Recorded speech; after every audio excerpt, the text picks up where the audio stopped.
Hey everyone, welcome to the Explainer. Today, in just under 5 minutes, we're going to unpack the 2026 landscape of DevPanel, Pantheon, and Acquia.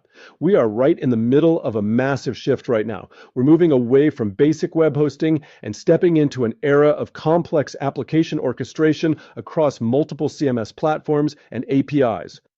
Let's dive right into Section 1, the application orchestration era. You know, for years, managing individual websites really just boiled down to one super simple question. Where should we host? And honestly, legacy web ops solved that basic problem beautifully.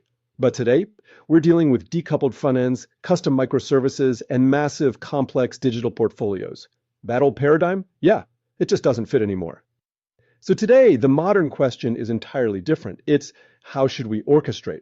Pantheon, Acquia, and DevPanel are really the three leading platforms answering that call. But as you'll see, they take fundamentally opposed approaches to actually getting you there. Which brings us to Section 2. Who owns the cloud? Now, the defining difference between these platforms actually isn't the deployment tooling itself. It's all about who controls the underlying infrastructure. It's kind of like renting an apartment versus owning the house. On one side, we have the vendor-managed model used by Pantheon and Acquia, where the infrastructure is entirely bundled and operated by them. And on the flip side, we've got the bring-your-own-cloud approach championed by DevPanel, which remains completely customer-owned. Let's look at the managed platform giants. So, Pantheon gives you a highly capable, fully managed web ops platform with a really solid established dev, test, live model. It's fantastic for WordPress, Drupal, and Next.js. Acquia operates in a similar way, managing the infrastructure for you, but they bring a heavy enterprise Drupal and compliance focus to the table. With both, you get bundled infrastructure costs and defined architecture limits. But the ultimate trade-off with both of these giants, you are entirely surrendering administrative control of the underlying cloud environment to the vendor. And then we have the BYOC revolution. DevPanel takes a fundamentally different path here.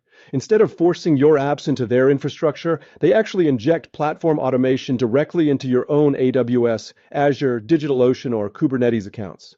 This is huge because it means you retain total control. You keep your cloud provider relationship, your network configurations, your security policies, and, this is a big one, even your own cloud credits and negotiated discounts. This entirely prevents operational lock-in. So why does retaining all that control actually matter? Well, look at this number, 75%. By keeping direct cloud billing, organizations can unlock massive cost levers.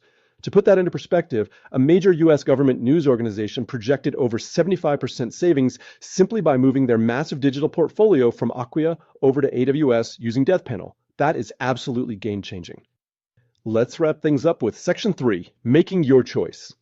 Deciding on your organization's digital future ultimately hinges on your own strategic infrastructure goals. If you want a fully managed, hands-off ecosystem for WordPress or Drupal, Pantheon is a perfect fit.